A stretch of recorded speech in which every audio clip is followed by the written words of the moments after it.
Welcome back everyone to this will be part 2. Okay, so this is a second bike in the series. This is my 2024 Wired Freedom. And we're gonna go over it, see what we got here. Again, you can notice no fenders, no rack.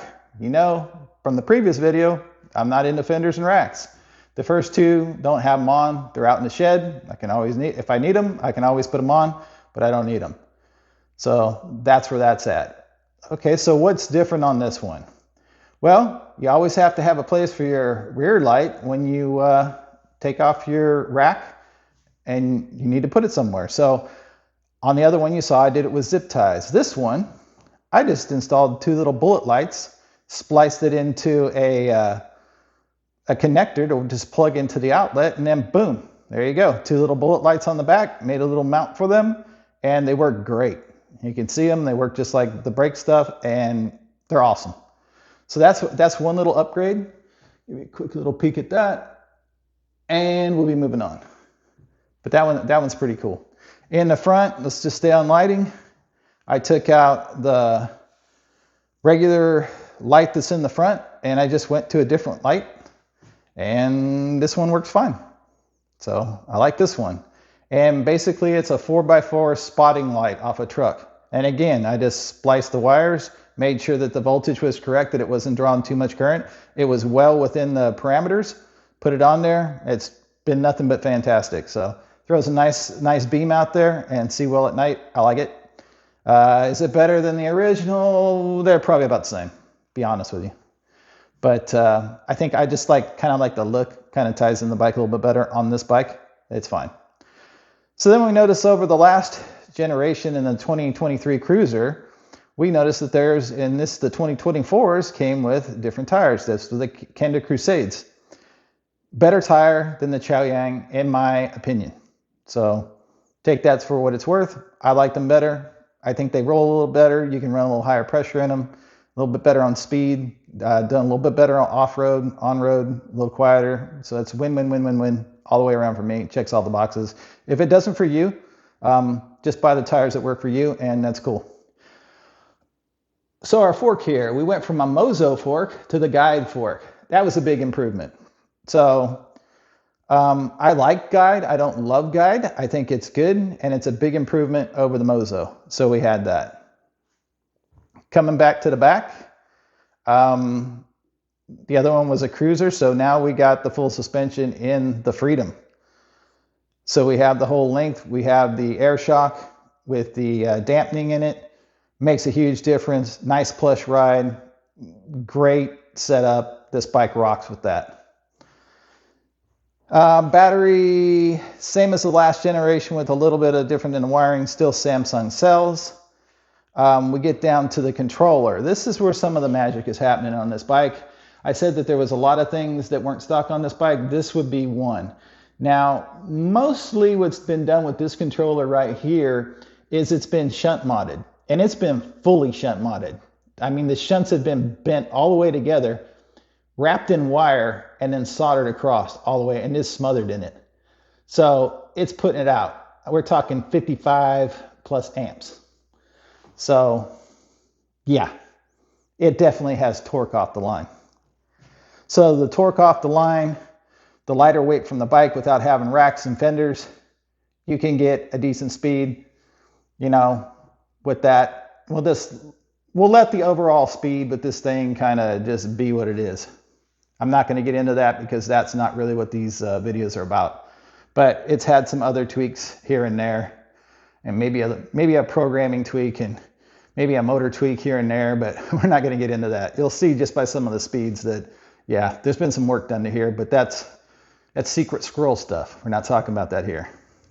Okay, up top here, we talked about going from our display being up here to putting it down there. Now you can see, look how much more protected that is. That's nice, but it does come at a cost. It is a little bit harder to see. It's just a tiny bit. Look at it. It might not be for you. It might be for some other people. It might depend on what you're putting up on the top bar here. If you got phones overhanging and things like that, it might be harder to see. So do with this as you will. This works for me.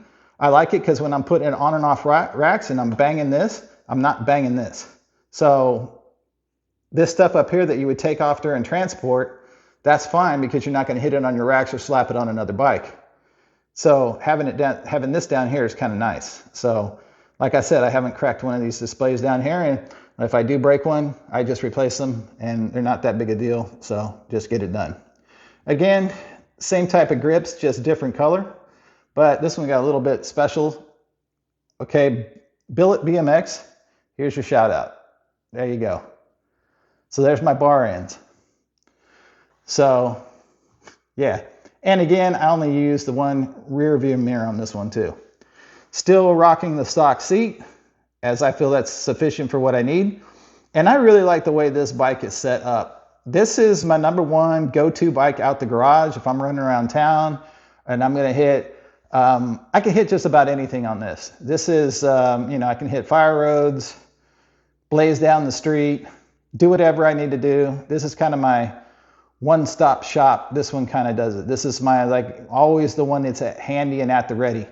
Why? Because it's a little less weight. It's easier. It's a little bit more flickable for me. And I just feel a little bit more active, let's just call it, on this bike. I can maneuver this bike, and I can make this bike do stuff that the other bikes can't do. So this is my go-to.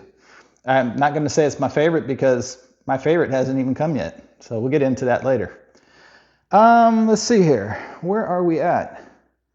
I think that's about it. Oh, back to the naming thing. Like I said, I name all my bikes. This one, its moniker is Nefarious. You've probably heard that name before. If you haven't, you've probably seen pictures of this bike just about everywhere. I run into pictures on this bike all the time, not even on our site. Other groups, other stuff. This bike is, you know, Facebook famous. Don't know how it got that way, but it did. They like the name or something. I don't know. And some people actually have said that's an e-bike brand. It's not an e-bike brand. This is still a Wired. Again, this is just, there is a wrap put on there to protect this right here from flinging rocks up here. So it's got a wrap on it. And then it's got a decal over the top. So you can name your bike whatever you want to name it. So if you got a crazy name or an emblem or you want to stick on your bike, go for it, make it your own. That's what I do. You think it's ridiculous, that's fine. And it's just a sticker, so it peels right off and Wired pops out after that. So maybe when the Predator gets here, I'll go ahead and debadge all the bikes so the Wired emblems all shine up so I can get a picture of all four that all say Wired on them. I'm willing to do that. It's fine. If I really miss it, I can go back and make another one.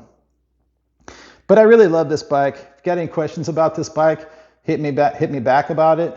Like I said, this is a great bike. If you can get just a 2024 and you don't need like the extra range and everything of the extra battery in the back, this ain't a bad choice right here, especially because you can mod that controller very, very, very easy compared to the newer controller, which is potted.